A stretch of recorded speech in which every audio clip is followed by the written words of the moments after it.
Tony, Tony, Tony, Tony, Tony. All things Tony J. Tony, Tony, Tony, Tony. All things Tony J. Well, welcome back to All Things Tony J. Well, if you've been following along, I ran my 100 miler, or the attempt at a 100 miler, last weekend. Well, it was yesterday. My legs are a little sore, and I just want to give you a quick race recap.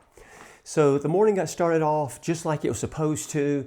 I had my wife tape my toes up because the last time I ran a 100, they were trashed. And so it was that I got to the race area early, picked up all my stuff. You'll see a little bit of video of that toward the end of this one, and lined up for the race.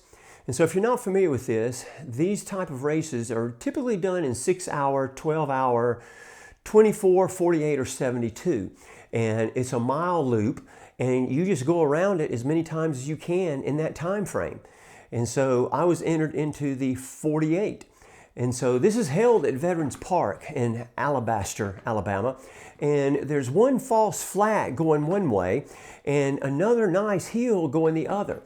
It doesn't look like much, but hour after hour after hour, it begins to take its toll. And that's what happened to me. Things were going great during the day. I had a great split of running for 5 minutes, walking for 1, worked out really well. But then about 3 a.m., and yeah, in the morning, have not stopped, but maybe twice for 5 minutes, I just realized I've got to get some sleep. And then I started to realize at 3 a.m. I had about 60 miles in the bag. And of course, that gets in your mind. 60 miles. I still got 40 left to go. But it had been less than 24 hours, so I didn't think much of it. Now, it was really cold, misty, so I climbed in the back of my car, which you are allowed to do, and I couldn't get the door to shut in the back of the hatch, and so I laid there in the cold weather trying to get some sleep, which I did. When I got up about an hour later, my legs were still mega stiff, but I felt like I was good to go. And so I went as far as I could, and then at about 80 miles, I decided to call it. And so got 80 miles in the book. I don't know what my results were yet, but what a great race. The Endless Mile, Alabaster, Alabama. David puts on an incredible race.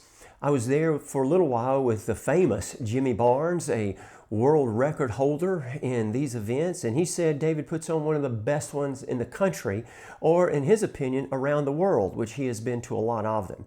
So if you ever have an opportunity to test yourself, get out and try something new, I want to encourage you to do it.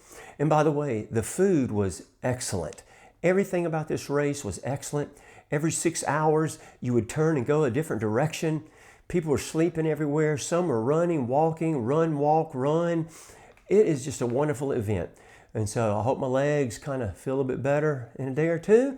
But I just want to encourage you, go out and do something that's a lot of fun and physical. I want to also thank Jacob and which is a friend of mine from Athens, and also my son-in-law, Seth, for being out there running with me.